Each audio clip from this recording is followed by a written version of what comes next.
Maintenant, le tableau d'exploitation différentielle. Donc, il va résumer ce qu'on vient de dire tout à l'heure. Elle se présente comme suit, selon la version simplifiée, bien sûr. Donc, en prenant le chiffre d'affaires, donc c'est-à-dire avec le montant,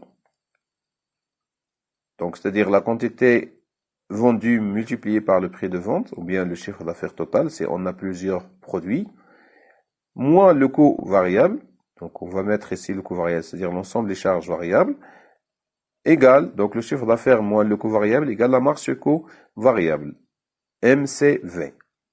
Moins les charges fixes, on a le résultat.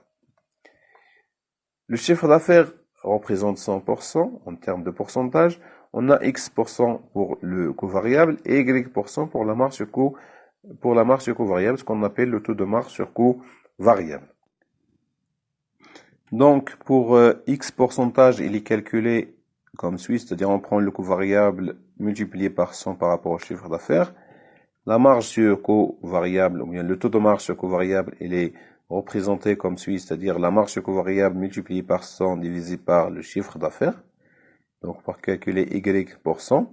Pour le résultat, on peut avoir un résultat positif ou un résultat négatif.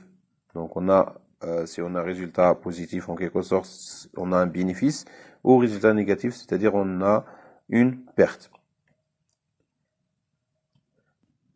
Reprenons l'exemple numéro 1. Le prix de vente unitaire du produit fini est de 29 en 100 dirhams.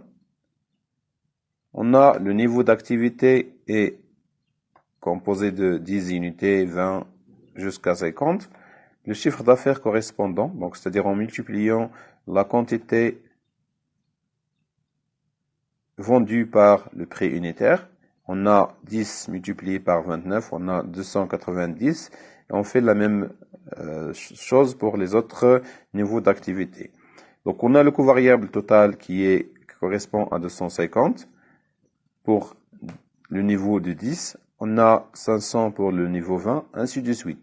La marge sur coût variable, il est donc égal le chiffre d'affaires moins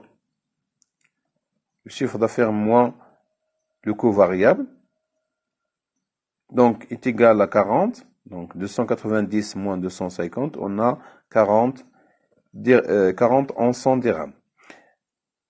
Moins les charges fixes, donc les charges fixes qu'on a au niveau de l'exemple, on a 100, donc 40 moins 100, ça donne un résultat négatif de moins 60, c'est-à-dire on est dans une zone de perte. Donc pour le niveau d'activité 10, on est dans une zone de perte moins 60. Donc dans le niveau d'activité 20 unités, toujours on est dans la zone de perte moins 20. Donc on procède de la même sorte pour calculer le résultat. On a moins 20, c'est-à-dire on reste encore dans la zone de perte. À partir du niveau 30, donc on fait le même calcul, on trouve que le résultat est bénéficiaire, c'est-à-dire est égal à 20 en 100 dirhams. Donc on est dans une zone de gain maintenant, ou bien une zone de bénéfice.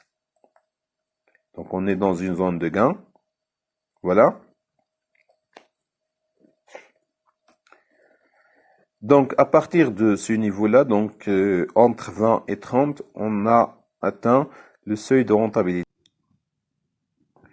Donc le seuil de rentabilité se trouve entre le niveau d'activité 20 et 30 en termes quantité et entre 580 en 100 dirhams et 870 en 100 dirhams de chiffre d'affaires en valeur.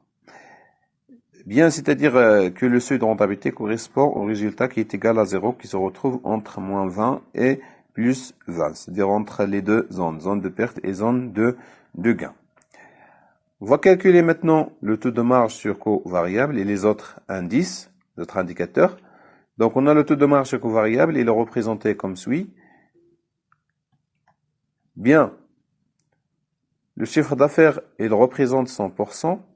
Donc le coût variable représente au niveau du chiffre d'affaires 86,21, c'est-à-dire en rapportant le coût variable par rapport au chiffre d'affaires multiplié par 100.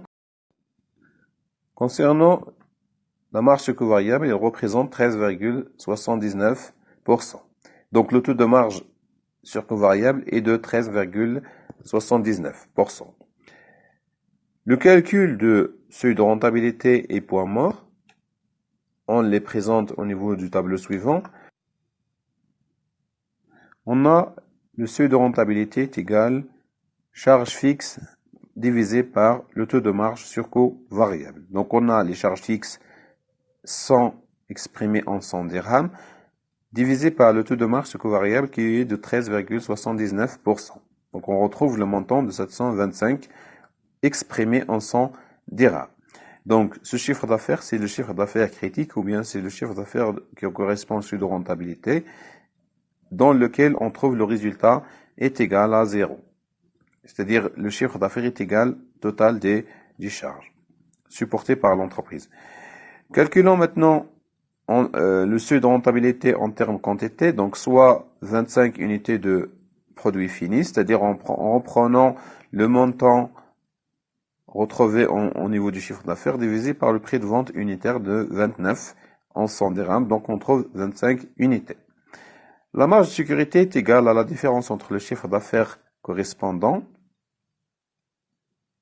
moins le seuil de rentabilité. Donc on a pour le chiffre d'affaires 870 moins 725, ce qu'on a retrouvé ici, donc est égal à 145 en 100 dirhams. Donc 870 en 100 dirhams de chiffre d'affaires, il correspond au niveau d'activité 30, donc c'est-à-dire dans lequel on a réalisé le seuil de rentabilité. En ce qui concerne l'indice de sécurité, donc on a le rapport entre la marge de sécurité par rapport au chiffre d'affaires.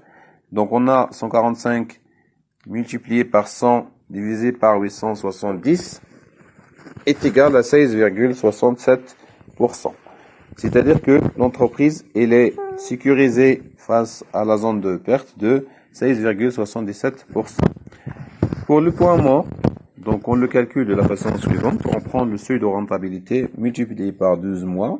Donc en supposant que l'entreprise travaille pendant 12 mois dans l'année, divisé par rapport au chiffre d'affaires, 870. Donc on a 10 mois. Donc c'est-à-dire la date correspond à 10 mois. C'est-à-dire que la date d'atteinte du seuil de rentabilité correspond au 1er novembre de l'année considérée.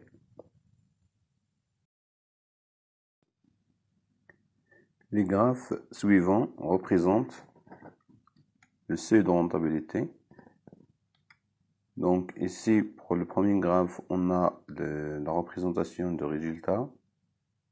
Donc le résultat, lorsqu'il est égal à 0, donc à ce niveau-là, on trouve le point de seuil de rentabilité, c'est-à-dire le seuil qui correspond au seuil de rentabilité en termes quantité, c'est-à-dire est égal à 25. Donc si on fait la projection sur l'axe des abscisses, on a 25. Pour le cas de la marge sur coût variable et le coût fixe, donc lorsqu'on a égalité entre les deux courbes, c'est-à-dire entre la courbe de la marge sur coût variable et la courbe de coût fixe, donc on a la marge sur coût variable et ici on a le coût fixe 100. Donc au niveau de l'intersection des deux courbes, on fait la projection sur l'axe des abscisses. On trouve bien sûr la valeur correspondante de la quantité qui correspond au seuil de rentabilité. Donc si on fait la projection, on aura 25 unités. Donc multiplié par le prix de vente, on trouve ainsi le chiffre d'affaires correspondant au seuil de rentabilité qui est de 725 en 100 dirhams.